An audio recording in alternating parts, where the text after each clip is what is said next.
Now, I always like to ask, I have a pretty loud voice. However, that does not mean that everybody can hear me. So can everybody hear me without, or would you like me with?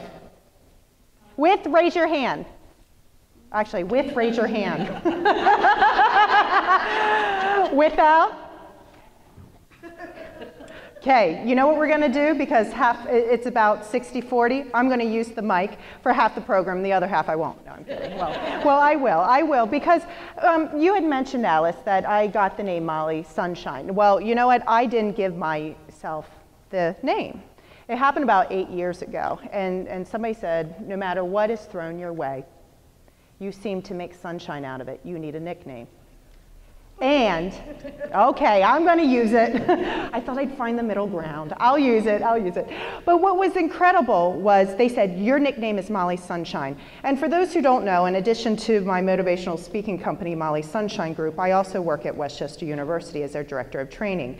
Well, it hit the campus like wildfire. And, you know, and some people enjoyed the nickname. Other people were just like, she's too happy all the time, right? You know anybody like that? Do you know somebody personal like that? No, I'm kidding.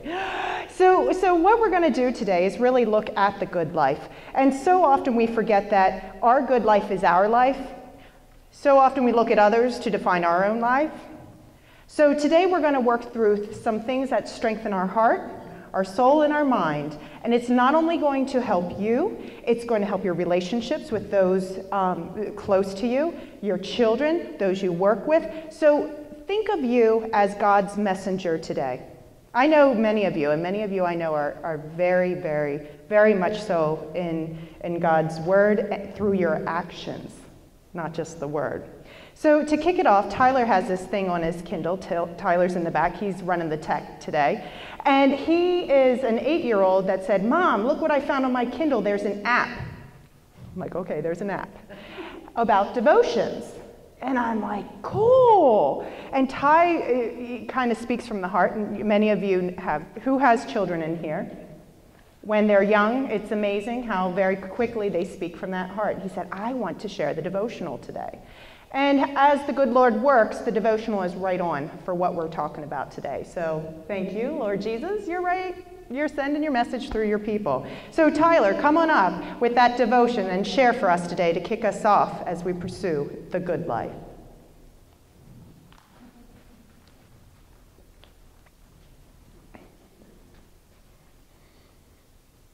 Where's it come from?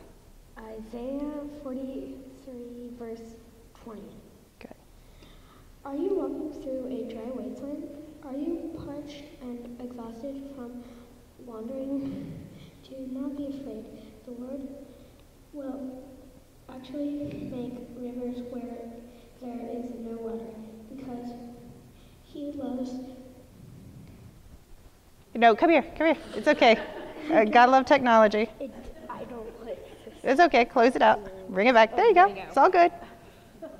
Because He loves you, He will refresh you. Do not lose faith. Look to the Bible for a cool drink of water. Excellent job, Tyler. Thank you so much. And you know, think about that. How many times do we feel like, oh my gosh, we are in this wasteland?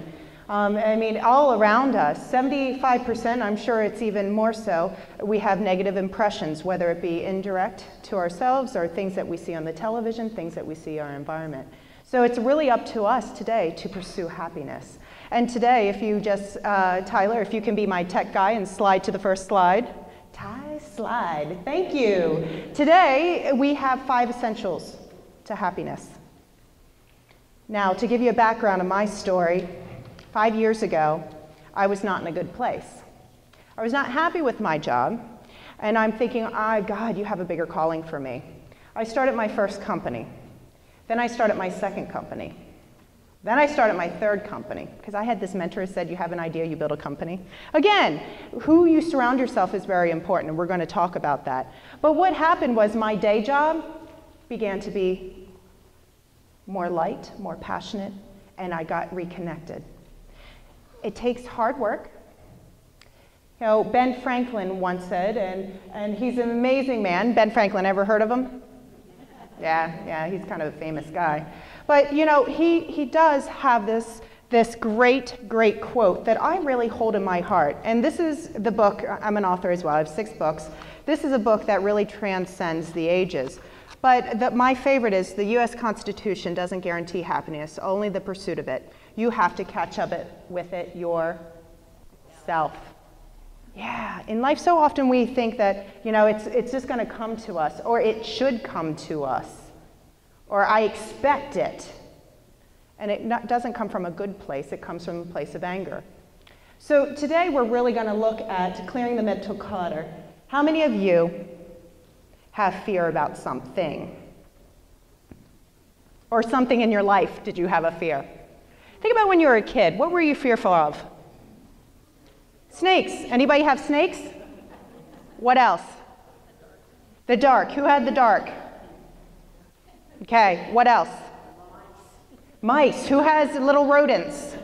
If you have rodents, you probably will have that fear, right? We have 2 rodents, but luckily they're in a cage. Yes, Tyler's back there. Yay, I love them. Yeah, they're caged. We love them too.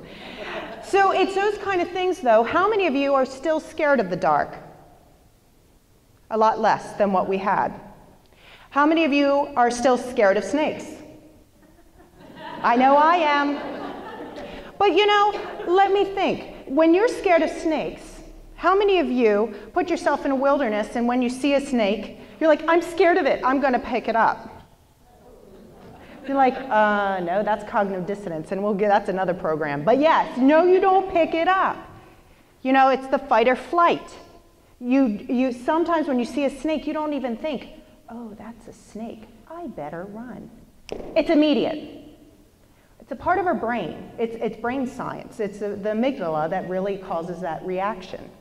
Well, fear is that same way. You know, it inspired me when Pastor Truman said in one of his sermons that, how many times is fear not in the Bible? Anybody know? I never knew this, and it gave me such power. A lot, right? Over 500? Man, you count it more than he did. I heard it was 365. Why is that significant? How many days of the year? So, you know, I think God's trying to tell us something, right? But darn, that's hard, isn't it? So, you know, what happens if it doesn't work out? How many of you have a pen or a pencil that you brought with you today? How many of you need one? Because we have some. Okay. Okay, 2. If you can, Lily, if you could pass it down, and I believe down here you need one as well. Okay. Can you pass it down, Amy, on your row? Thank you. Everybody have a pen?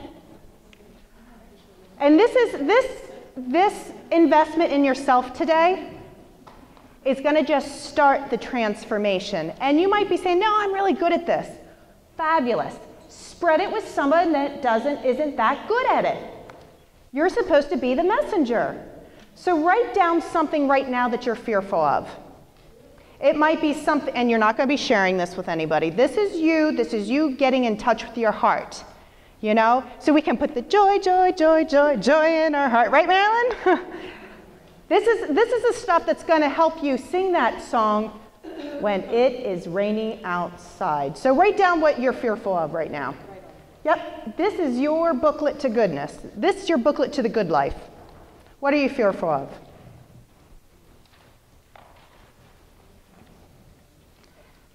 This is what's called the force field analysis. And you're like, oh God, did she just say the word analysis? We're not going to get that deep. But what I am going to say is when you look at that fear, this is a mechanism that helps people break through. Driving forces, restraining forces. Well, what on earth does that mean, Molly? What are the things, people, that can help you bust through that fear? What are the things and people who will keep you in that fear? All right, so we want the driving forces. So take a moment and write about 3 driving forces down, meaning people and things that can help you bust through that fear. And if you're thinking, man, I can't think of anything, That's where you get everybody in this room's email and you reach out and you say, okay, I had trouble on finding any driving forces. Do you know who will come to your Savior? Like probably pretty much everybody you send that out to. Because we're all here to learn and grow. You gave up a Saturday morning to learn for yourself. Think about that. How many people do that anymore? Not many. You need to give yourself some credit and some kudos. So driving forces, 3 things. Restraining forces. I always like starting with the positive first. But the restraining forces, what are the things that are going to keep you from facing that fear? It might even be yourself. Put it down. That's where that prayer comes in. Help you through that, because that's the tough part. So the goal then, you have the people who can help and the things. You have the things and the people who will drag you down. Your goal is to how do we make those driving forces, what did I just do? Pictionary, right? What is it? Or no, strength. Yeah, how are you going to make them stronger? Because you focus on those driving forces and ways to make them stronger, you're going to find that those restraining forces begin to fall off. Just because it starts to build in your soul, in your heart. And depending upon what that fear or something that's on your heart, it might take a little bit longer to do. But you're doing it each day. So, how about your restraining forces? What are some things that you can do to what? Yeah, squeeze that snake. No, don't squeeze the snake. I'll tell you which one are poisonous and not poisonous, though, so that might be a good help. But it's those things. How can you weaken them? How can you weaken them? By separating yourself from what's the altar part of you. Thank you. Thank you. Eileen, there are so many people who think they have to keep certain people in their lives as well that are doing this to them. Sometimes it's intentional, sometimes it's unintentional. But we need to look at that. How do we weaken those? You limit the amount of time. And we'll get into some of that. How do we do that? This is tough stuff, Molly. Come on, when are we getting to the good life? Got to start with step 1. It's a step 1. So we also might have guilt. You can imagine, I started building businesses when Ty was 1. And I have a husband, but you know what? Here I'm going, all these companies, going out almost every night a week, all of these things to try to help sustain and make money and spread goodness. But I could let guilt enter in. I'm not being there for my husband. I'm not being there for my son. I'm not being there. So all of a sudden I'm sabotaging my success. So we need to be careful that guilt, we bring that guilt into our lives. If we're feeling guilt, it's important to what do you do with that? Because that really can affect how good that good life can be. Can you agree with that? It is. So I'm telling you everything you already know. You know all this stuff, right? Then why don't we often do it? Sometimes it's good to kind of hear a couple of these things. Loneliness. When I chose to embrace my nickname, Molly Sunshine, because that was tough for me to do it, because I was a business professional. I'm not sunshine, I'm a business professional. And then I realized I can be sunshine as a business professional. So that loneliness, kicking people off your bus is hard. Hard work. I had some people on my bus that weren't serving me. And what I mean by the bus is, who I surround myself with. And you know what? You're the average of the 10 people you spend the most time with. Okay, we're not going to do the average of 10, but we're going to do the 5-finger test. 5 fingers. The people you spend the most time with, how many of them are positive influences in your life? This is mine. What are yours? Put them up. What do you have? What do you have? We have some 5s, we have some 5s, 5s, 4s, 3s. You know what? Those 5s, congratulations. You go find those that are holding up 4 and 3. Because that's how we continue to do goodness in this world. This is how we continue to not be dragged down. I actually have a family member who is in my top 5. That's why I'm not doing Mr. Thumb. Mr. Thumpkin, Mr. No, I'm kidding. Wait, that's another one. But anyhow, but the thing is, it's how you manage those relationships. How are you allowing them to influence you? What expectations have you placed in with that relationship? How consistent are you with modeling the behaviors of the expectations that then you set up? Questions only you know the answer to. So when we look at that loneliness, I was lonely at first when I started kicking people off my bus. But then when I discovered what God started giving to me were people like TV anchors and all these other people. I'm like, why me, God? And I'm like, I then changed to, yes, me. So often we beat ourselves up. Why? We're enough, right? We're enough. So that negative self-talk. Anybody have any negative self-talk ever? Yeah. Good, we're still awake, right? We all have those. You know what? I call them monkeys in the brain. Actually, I borrowed that from Seth Godin, but he's a marketing brilliant man, and he says, you know what? So much of what's happening in our life, we allow these monkeys to get in our brain, and then it just messes everything up and leaves a mess. We allow those monkeys in, right? So what are some examples, doesn't have to be your own, of some negative self-talk? I can't do it.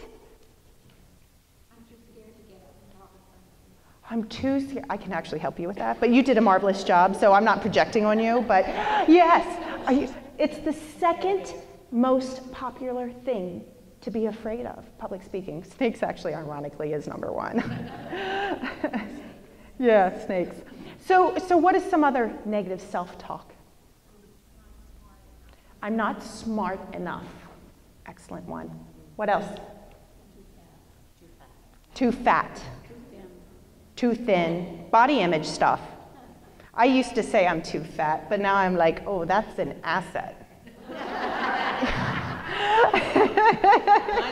Oh, sorry, did I just say this? God, please forgive me, I have sinned. So it's those kind of things. What are some other, one more, I'll take one more. It starts with a T. I don't have the time. Wow, how many of you had that one? Yep, yeah. Everybody else is just, their arms are getting tired. You know, it's those kind of things that I don't have enough time. But yet we don't look at ourselves as to how we're spending our time and where we can monitor it and limit it and delegate it. This is the stuff we're talking about. And we'll get into some of the strategies that we can do that. And the negative self-talk can be given to us from others. You know what? Molly, you don't have any boobs. You know, here's a new bra that came out, no kidding, and it's somebody who loves me dearly, and she doesn't have them either. You know, and she's like, come on, and she would send them to me to college and say, I'm like, talk about body image, right? And I'm like, you know what, it's all good, you know? I'm okay with not these and that, you know? But it's what you want to see in yourself. It's what you want to say. You know, I've been told, Molly, put lipstick on. You look like death warmed over. You know, and it's out of love. It's out of protection because she thinks that I might not be as pretty as I could be. You know, it's those things. Everybody has their own things that people have given to them.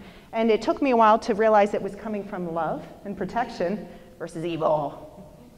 She wants to make me have a self-complex. You know, so it's what we think about, we bring about. And if anything I say kind of resonates with you, I put them in my head. They're mantras. What we think about, we bring about. So when I have that little monkey getting in, I get monkeys. I cast them out. Cast them out. So negative self-talk. Oh, Tyler?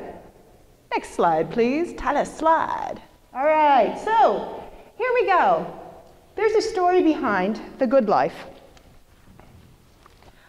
When we are busy doing things and running after things and saying maybe not nice things and listening to not nice things, we sometimes miss opportunities that happen in our lives, whether it's meeting nice people, given an opportunity of collaboration. This book came from, I went to a Westchester Street Fair, and I saw this gentleman, and he was selling things like this, and there was something about him that I saw in his eyes. Everybody has a brand. Like, Catherine, you have a brand. When you're up there singing, I love looking at you because you have like this joy, joy, joy in your heart. Just like, you just see that, you know? And maybe it's because I see you also work with children and, you know, you have a great brand. This gentleman had that same brand. So I went up and I said, you know, tell me more about this. And he said, well, this is my daughter's company. This is her passion, and I'm retired and I'm helping her launch her business. And I thought, okay, what does that mean? I'm like, what am I supposed to be doing, God? I'm supposed to be doing something. And of course, later I discovered it's supposed to be doing a book and highlighting all her gifts. What happened next was amazing. A year later, many of you might have heard of John Gordon. He's an international best-selling author, actually of the Energy Bus. But he recently released a book called The One Word. I thought, wow. And the premise is, every year you pick one word to focus on. And that is what you're going to look at each day in that mirror saying, how am I doing this? I'm going to share you what I took from him and made it into something with the family. And this is something that you all can do. Can be with grandparents, grandkids. I mean, anybody can do this. You can see we have very different artistic abilities in our home, you know? But we all picked a word so that everybody knew that we're working on this. Which one do you think mine is? We have breathe, focus, and purpose. What do you think mine is? Breathe, right on, Barb. You may notice I have trouble breathing. No problem talking. So it's those kind of things that, you know, so this was seriously a 30-minute activity that we did together. Okay, we have 2 left. We have my son and my husband. Who's left? Take a guess? Ty's focus. How many teachers in here? Yes, we have an 8-year-old boy who loves adventure. Yes. So Tyler's working this year on focusing. Dan, he's working on purpose. No, in essence, we all kind of are working on purpose to some extent. But it's those kind of things that, okay, how can we help one another? Help one another, not break each other down. So long story short, Jen, who is the owner of this company, and if you like them, of course, I can give you her card. What happened was she came over and I showed her those. And I said, oh my gosh, you're supposed to be working with John Gordon and Jimmy Page. Yes, that's the co-author, not the Jimmy Page that we all know. But he's like, really? She works with Jimmy Page? No, I don't. But what is great is he's a Christian man. He works with the Fellowship of Christian Athletes. He's been with them for 15 years, whatever. The God works in us, works in her too. So now they're connecting and they're going to have a partnership. So the good life isn't necessarily what we want in 10 years, it's what we can do right now. In moments. In moments. I was planning my moments left and right. You know, I was in control of my life. I say I'm going to do this, and this is going to result in this, and this is this. It took me 5 years to let go and kind of listen to the big guy. Or girl, whatever. You know, Pastor Truman's like, whatever. That spirit up there, yes, God, yes. But then he started talking.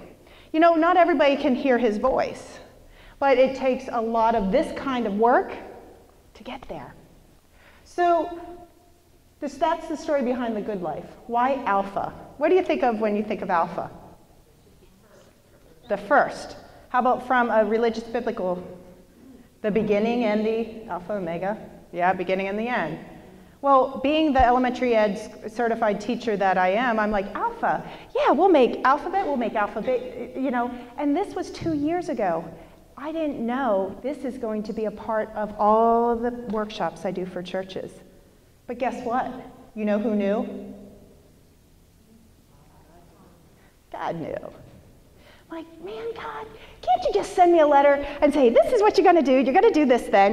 This is going to happen. You're going to deal with probably this. But that's okay. This is the outcome of that. How many of you want that letter just sent? I'm like, no worries. I'll pay the postage. No problem. Life doesn't happen like that.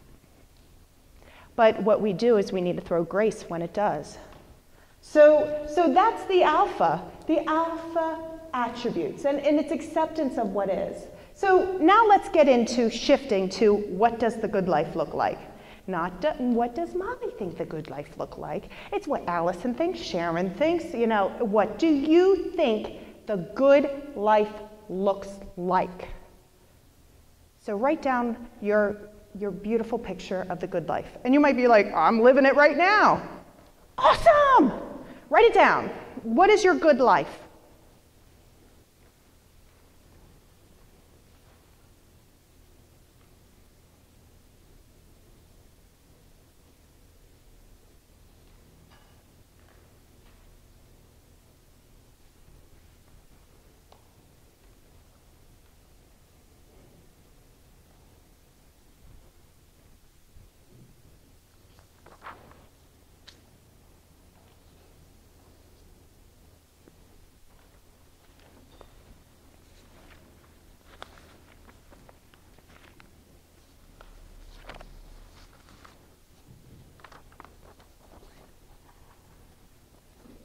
I love when I hear laughter as you go through this. I wish I could be like, oh, as everybody have. Because you know what, how you define your good life, you might inspire others to be like, oh, I want to add that to my good life. Why do you think the bucket list took off so darn fast? It's like, oh, that's so cool, I'm doing it. You know, and for those who don't know the bucket list, it's the things you want to do before you die. And so skydive, you know, go to Hawaii, whatever it is that you want to do. So, the good life. Anyone feels strong and called by God to say, I want to proclaim my good life? Okay, how about who just wants to share?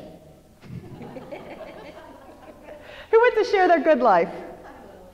Excellent, thanks Allison. Oh. No, I'll hold it. You just speak.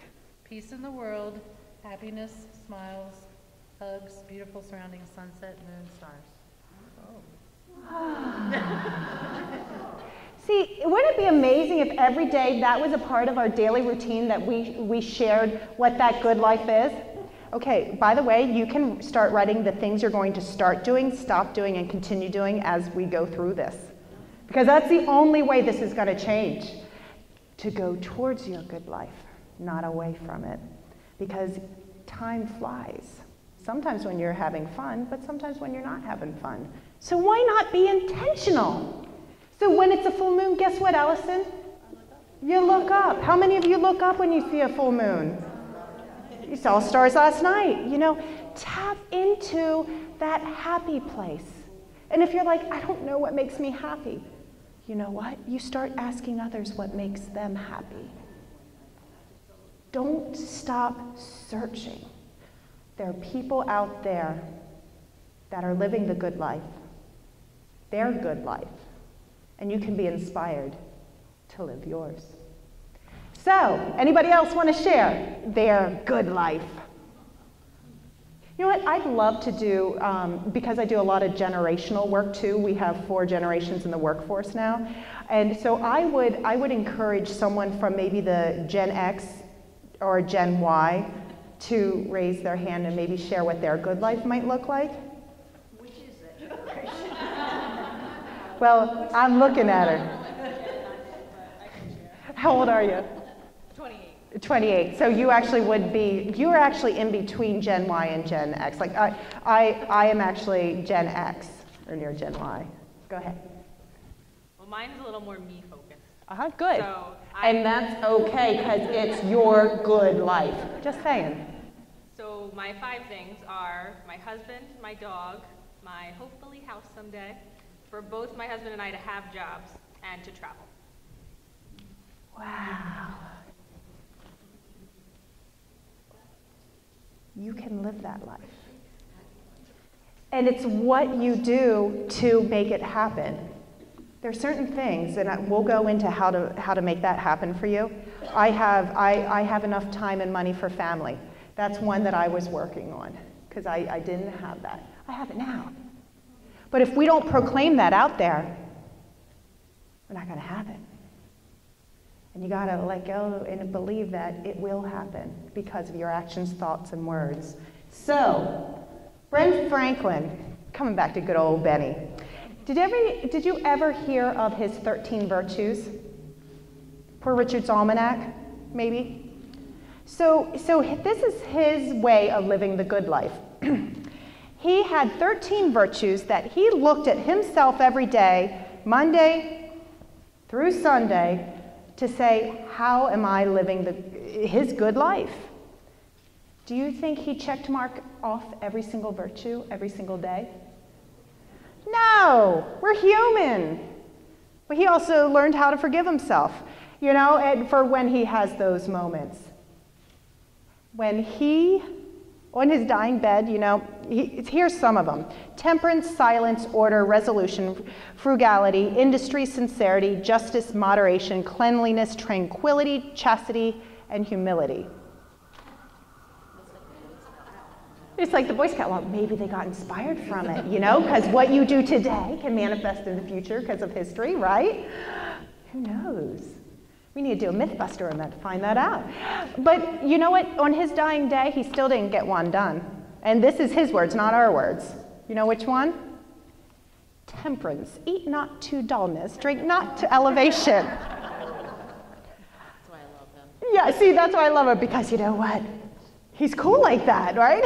No. But that's what inspired in the back of this book.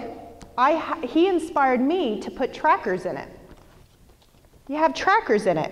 We have it for family, teachers use it too for their students, to say what is it they're working on? What are their attributes? What are their attributes that they're looking to grow in their soul? We also do it with parents, couples, because if we're not working together, you can very easily lose sight of where your husband's going or where I'm going.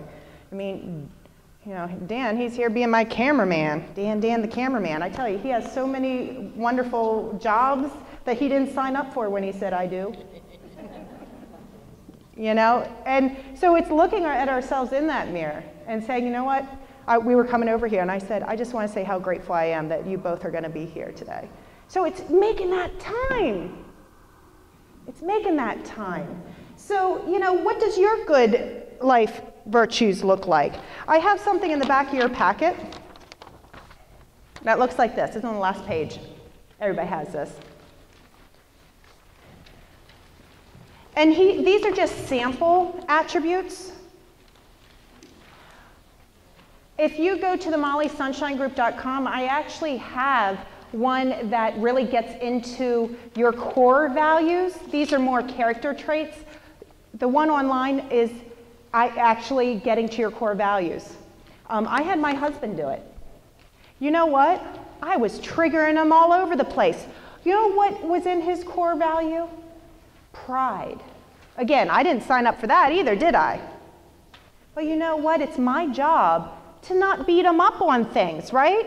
How many times do we beat up on our husbands? Well, not literally or figuratively, you say things that maybe we could have said a little bit better.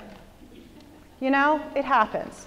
So when I told my husband, the toilet broke, and it continues to be broke, and I'm like, Dan, every man knows how to fix a toilet. Ow! I later realized why that was a trigger, because pride was in his top 5 core values. So and it checked me at the door too. I'm like, well, no kidding, it triggered him. So it's those things that we can actually work on preventing so that we can continue to shoot through that to that good life, to that picture of what that looks like. Stephen Covey's second habit, don't remember all of them. The second one, though, I do. Begin with the end in mind. What is it you want to be able to say? Even what is it that you want people to say when you are there lying and God already took you back up? What do you want them to be saying about you? It's begin with the end in mind. And that's the good life. It is the good life. Because it won't matter what happened right now, 2 years from now. It's when you die, it's what you left for generations to come. So the whole, man, these shoes don't match my shirt, or oh my gosh, my bag, oh my gosh, I need a new dress. That's not going to matter. That's not going to matter. So what I would love you to do is look at these alpha attributes. Oh, you don't have it in the backpack? No. Oh, shame on me. You know what? I'm going to send it to you as an attachment because you can have it with you. Does anybody have this sheet? Oh, some of you do. Okay. See, it takes a village. But maybe not. No, you don't. Maybe the printer wasn't feeling the love, huh? Yeah. No. Darn. The first 2 rows? Now I'm building a have and have not. Really, I'm not making an example of good life, bad life on this one. But what I'll do, just because everybody doesn't have it, I'll make this play work for you. And it's kind of good that it is blank, and I'll send it to you because you can have your children fill it out. Have your husband fill it out. So that you can continue to work towards these things and gain awareness. It's key to your success in living the good life. So Ty, slide, please. Thank you. So here's this sample of the awareness and exploration. So when I emailed this out to you with all those attributes, and you know what? The blessing in that, I'm going to give you that free values assessment too. It's actually a 15-page workbook, so you can go as deep or as like, Molly, I'm just going to do page 3. That's fine. So you can have all that to continue to work. So who am I? I am enough. That's where we need to start. I am enough right now, where I am. As I go towards the good life, I'm going to become even more richer. And it's up to you how to define richness.